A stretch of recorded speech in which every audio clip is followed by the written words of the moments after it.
Charan, some think that love, strong, true, and self-sacrificing, is not to be found in the Orient. But the story of Charan, which comes down 400 years and more, proves the contrary, for it still has the fresh, sweet flavor of a romance of yesterday. Albeit the setting of the East provides an odd and interesting background. In the days of King Seongjong AD 1488–1495, one of Korea's noted men became governor of Pyongan province. Now Pyongan stands first of all the 8 provinces in the attainments of erudition and polite society. Many of her literati are good musicians, and show ability in the affairs of state. At the time of this story there was a famous dancing girl in Pyongan whose name was Charan. She was very beautiful, and sang and danced to the delight of all beholders. Her ability, too, was specially marked, for she understood the classics and was acquainted with history. The brightest of all the geisha was she, famous and far renowned. The governor's family consisted of a son, whose age was 16, and whose face was comely as a picture. Though so young, he was thoroughly grounded in Chinese, and was a gifted scholar. His judgment was excellent, and he had a fine appreciation of literary form, so that the moment he lifted his pen the written line took on admirable expression.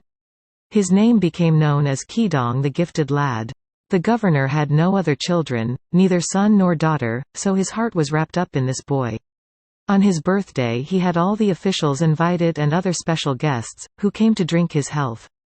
There were present also a company of dancing girls and a large band of musicians. The governor, during a lull in the banquet, called his son to him, and ordered the chief of the dancing girls to choose one of the prettiest of their number, that he and she might dance together and delight the assembled guests. On hearing this, the company, with one accord, called for Charan, as the one suited by her talents, attainments and age to be a fitting partner for his son. They came out and danced like fairies, graceful as the wavings of the willow, light and airy as the swallow. All who saw them were charmed. The governor, too, greatly pleased, called Charan to him, had her sit on the dais, treated her to a share in the banquet, gave her a present of silk, and commanded that from that day forth she be the special dancing maiden to attend upon his son. From this birthday forth they became fast friends together. They thought the world of each other. More than all the delightful stories of history was their love, such as had never been seen. The governor's term of office was extended for 6 years more, and so they remained in the North Country.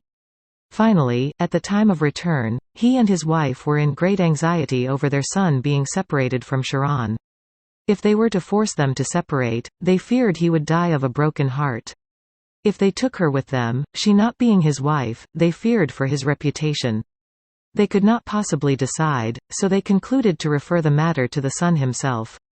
They called him and said, "Even parents cannot decide as to the love of their son for a maiden. What ought we to do?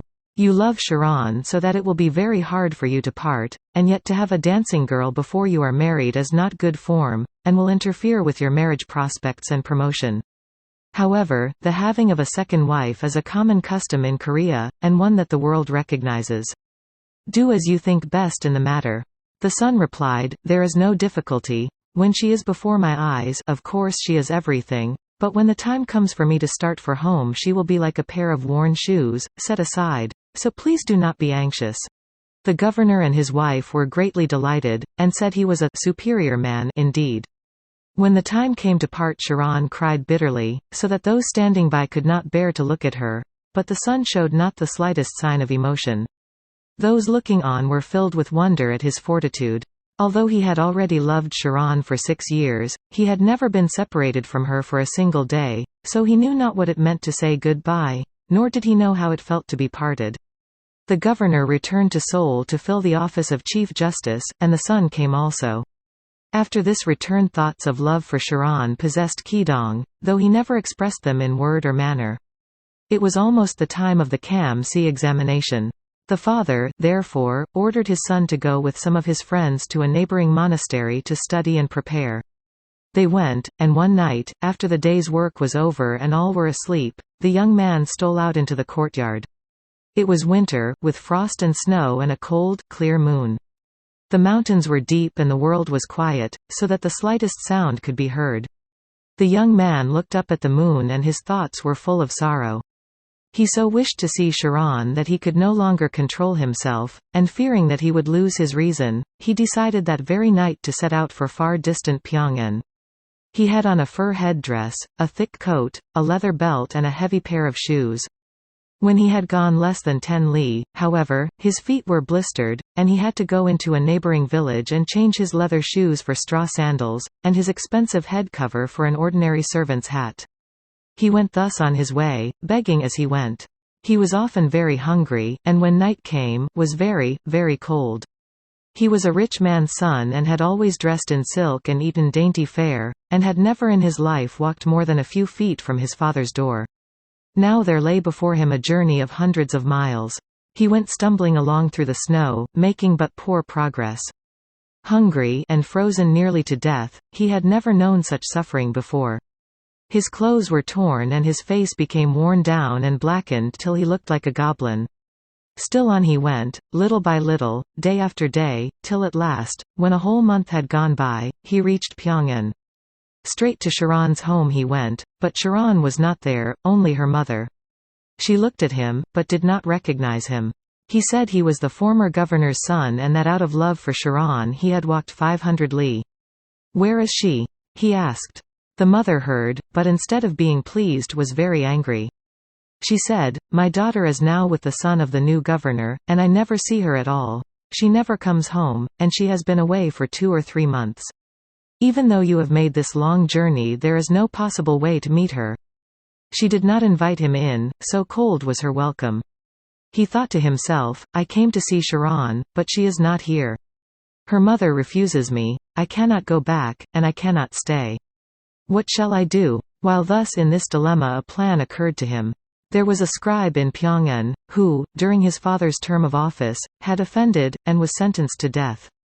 There were extenuating circumstances, however, and he, when he went to pay his morning salutations, had besought and secured his pardon. His father, out of regard for his son's petition, had forgiven the scribe. He thought, "I was the means of saving the man's life, he will take me in," so he went straight from Charan's to the house of the scribe. But at first this writer did not recognize him.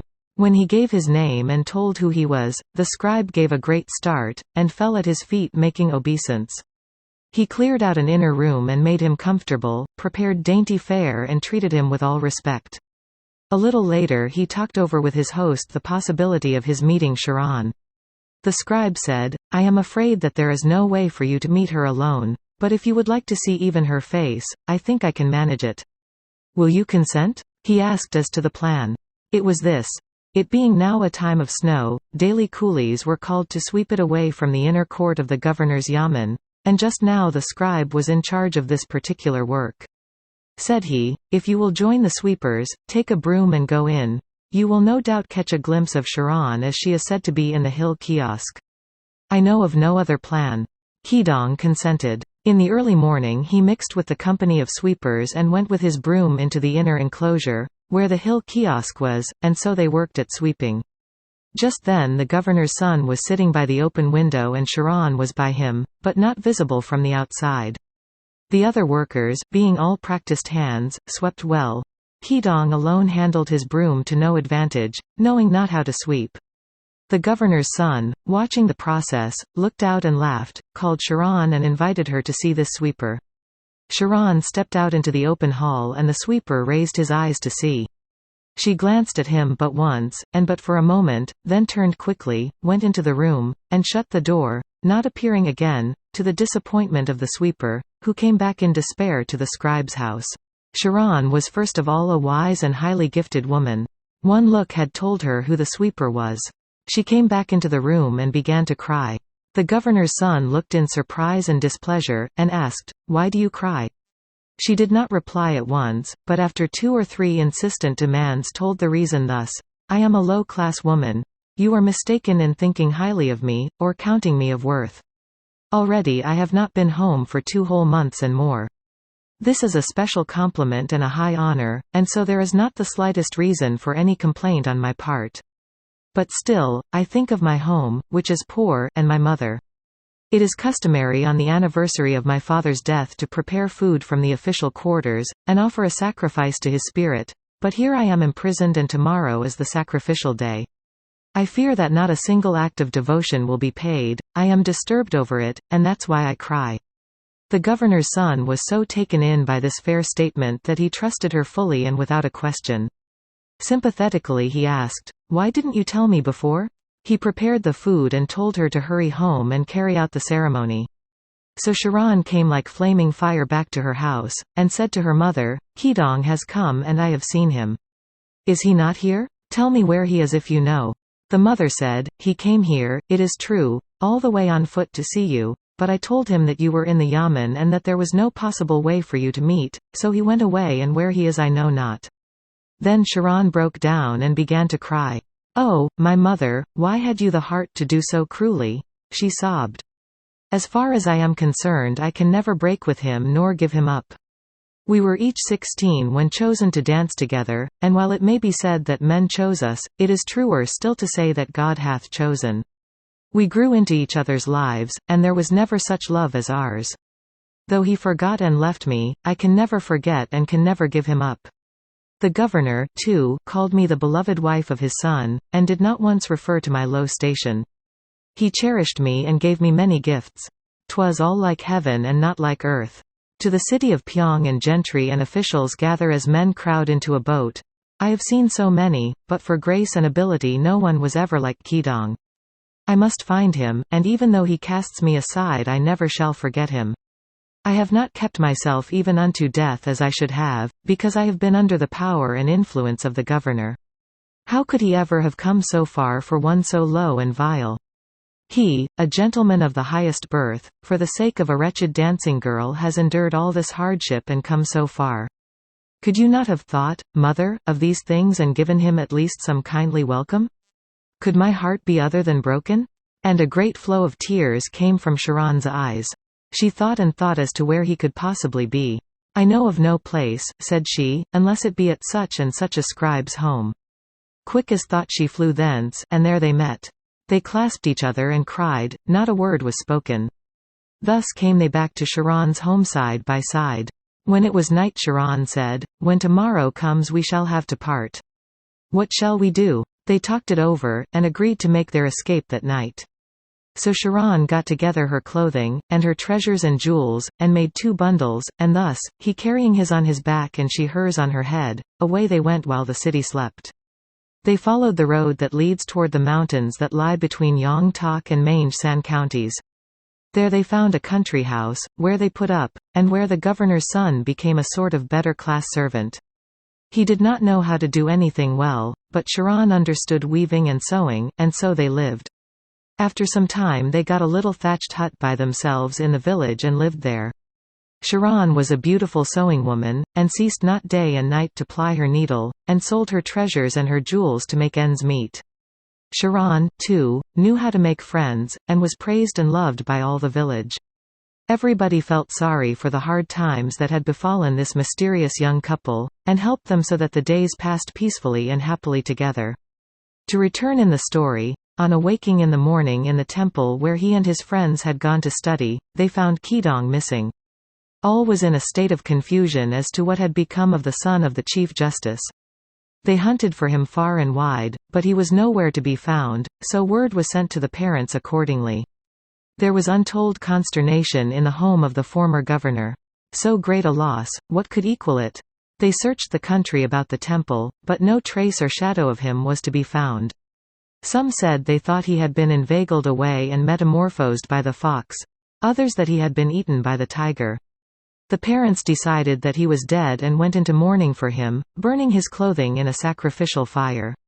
In Pyong and the governor's son, when he found that he had lost Charan, had Charan's mother imprisoned and all the relatives, but after a month or so, when the search proved futile, he gave up the matter and let them go. Charan, at last happy with her chosen one, said one day to him, "You, a son of the gentry, for the sake of a dancing girl have given up parents and home to live in this hidden corner of the hills. It is a matter, too, that touches your filial piety, this leaving your father and mother in doubt as to whether you are alive or not. They ought to know. We cannot live here all our lives, neither can we return home. What do you think we ought to do?" Kidong made a hopeless reply. "I am in distress," said he, "and know not. Charan said brightly, "I have a plan by which we can cover over the faults of the past, and win a new start for the future. By means of it, you can serve your parents and look the world in the face. Will you consent? What do you propose?" asked he. Her reply was, "There is only one way, and that is by means of the official examination. I know of no other. You will understand what I mean, even though I do not tell you more." He said, "Enough, your plan is just the thing to help us out. But how can I get hold of the books I need?" Charan replied, "Don't be anxious about that, I'll get the books." From that day forth she sent through all the neighborhood for books, to be secured at all costs. But there were few or none, it being a mountain village. One day there came by, all unexpectedly, a pack peddler, who had in his bundle a book that he wished to sell. Some of the village people wanted to buy it for wallpaper. Charan, however, secured it first and showed it to Kidong. It was none other than a special work for examinations, with all the exercises written out. It was written in small characters, and was a huge book containing several thousand exercises. Kidong was delighted, and said, "This is enough for all needed preparation." She bought it and gave it to him, and there he pegged away day after day. In the night he studied by candle light, while she sat by his side and did silk spinning. Thus they shared the light together. If he showed any remissness, Charan urged him on, and thus they worked for 2 years. To begin with, he, being a highly talented scholar, made steady advancement day by day. He was a beautiful writer and a master of the pen.